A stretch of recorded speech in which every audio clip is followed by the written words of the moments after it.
ang mabuting balita ng Panginoon.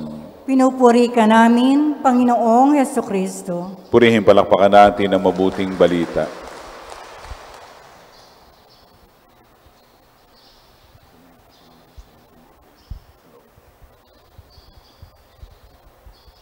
Ngayon na ating pinararangalan at ginugunita ang isang banal, isang magiting na mananalumpati, matalinong manunulat, tagapayo ng 4 na emperador Romano,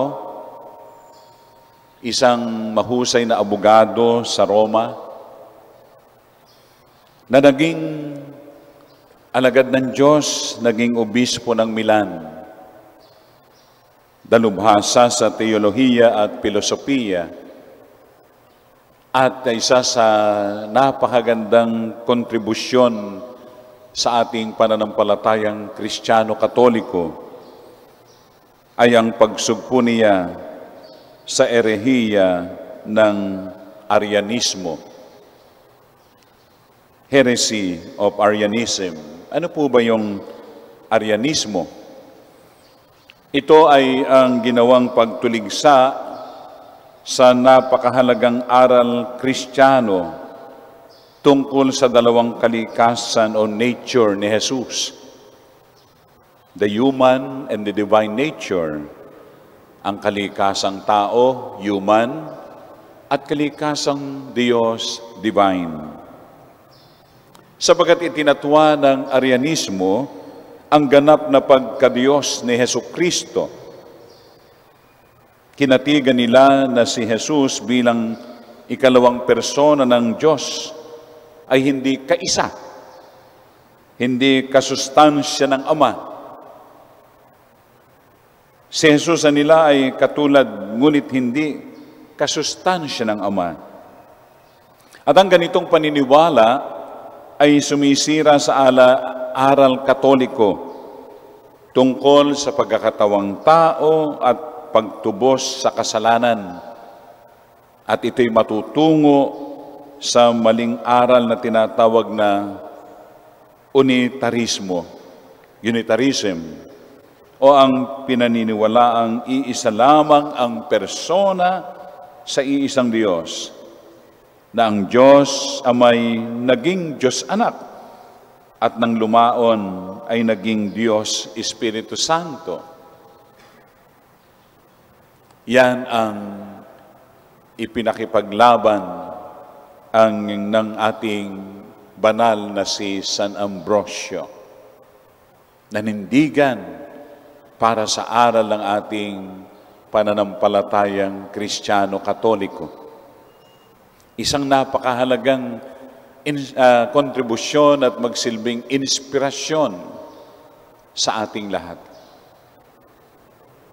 May mga maling aral na quoted, nababalot ng maganda, pero yung totoo, pawang kasinungalingan. Naalala ko yung isa sa mga naging dahilan kung bakit hindi ako naging popular sa Sapampalay, na ay doon sa grupo ng BNP, Banal na Pag-aaral, na nung nag-issue ng sirkular ang obispo noon, ngayon ay Archbishop Rolly Triaterona. Salamat sa kanyang suporta at pangunawa nung aking sagupain ang banal na pagsasanay, banal na BNP, banal na pag-aaral ni Sister Salve, na isang manggagamot, sinasapian, nagtatrans, yan. Tapos biglang sasabihin siya ang Diyos Ama. Sinasapian ng Diyos Ama.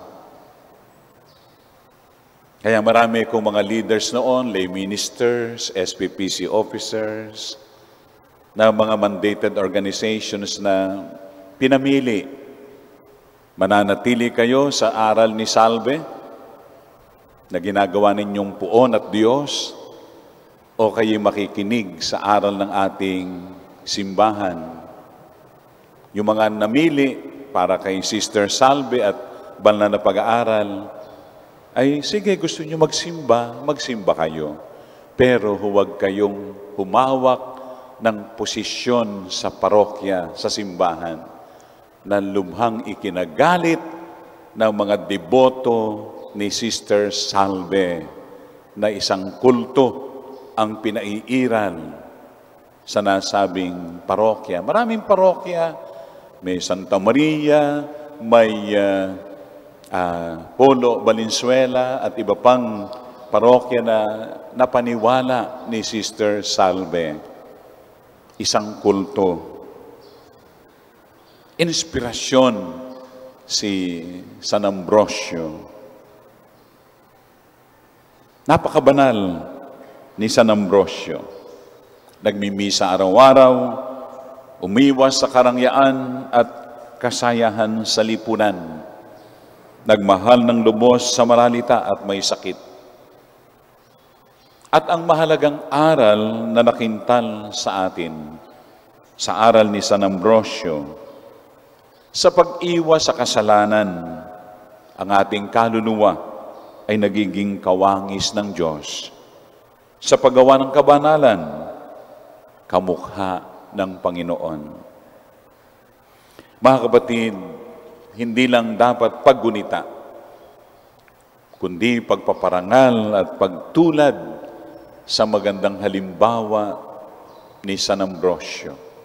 Pagtanggol ang ating pananampalataya.